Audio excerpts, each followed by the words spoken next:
ඔන්න මං අද වීඩියෝ එකක් ගෙනාවා අපි පන්සලට දානය අරන් ගිහපු වීඩියෝ එකක්. එන්නකෝ අපි වීඩියෝ එක එහෙනම් බලමු. අපි මුලින්ම ටවුන් එකට ගිහින් දානෙට ඕන බඩු අරගෙන ගෙදරට ආවා. මේ තියෙන්නේ අපි ගත්ත බඩු ටික.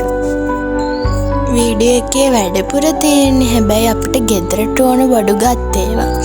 දානෙට අඩංගු බඩු ටික මට වීඩියෝ එකක් ගන්න බැරි වුණා. උදේ පාන්දරම නැගිටලා අපි දානේ උයලා මෙහෙම පන්සලට ගිහින් දානි පූජා කරන්න බුද්ධ පූජාව හැදුවා.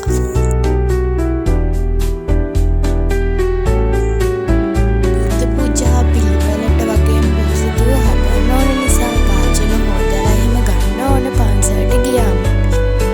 වෑංජන එහෙම පිළිවෙලට බෙදලා අපි ටිකක් දුර යන්න ඕන චෛත්‍යයට බුද්ධ පූජාව අරගෙන.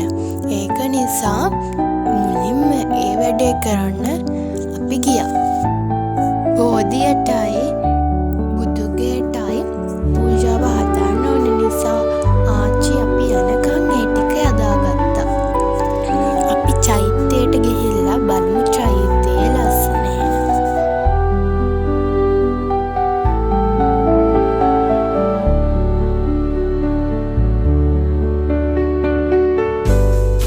චෛත්‍යයට යන්න කලින් අපි මේ වගේ බුද්ධ පූජාව වහලා තමයි ගියේ.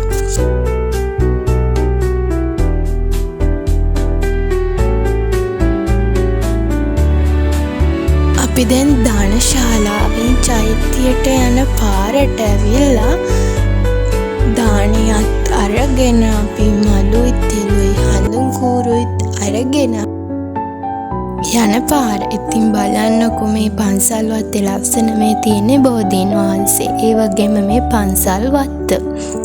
ඉතින් පාරෙන් මාරු වෙලා තමයි යන්න ඕන අපි චෛත්‍යයට. මේ තියෙන්නේ පාර මාරු වුණාම අපි චෛත්‍යයට එන පාර. ඉතින් මේ පාරත් හරිම ලස්සනයි. දැන් අපි බුදු කුටියට ඇවිල්ලා බුද්ධ පූජා කරන්න තමයි හදන්නේ. මේ තියෙන එතන තිබ්බ ලස්සන මල් වගේ. ඉතින් ඔයාලත් මේ ට්‍රිප් එකක් එහෙම ආවොත් යුදගනාව රජමහා විහාරයට යන්න අමතක කරන්න එපා. මේ ඉස්සර දුටුගැමුණු රජතුමාගේ කාලේ ඉඳන් තිබ්බ චිත්‍ර.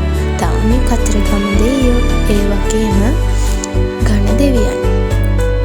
මේ පෞරාණික වස්තු ඉතා පැරණි නිසා අපි ඉදිරියටත් මේවා ආරක්ෂා කරන්න පුරුදු වෙන්න ඕන.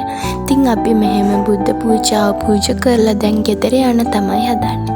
ඉතින් මගේ වීඩියෝ එක හොඳයි නම් ඔයාලා ලයික් කරලා කමෙන්ට් කරලා සබ්ස්ක්‍රයිබ් කරන්න අමතක කරන්න එපා.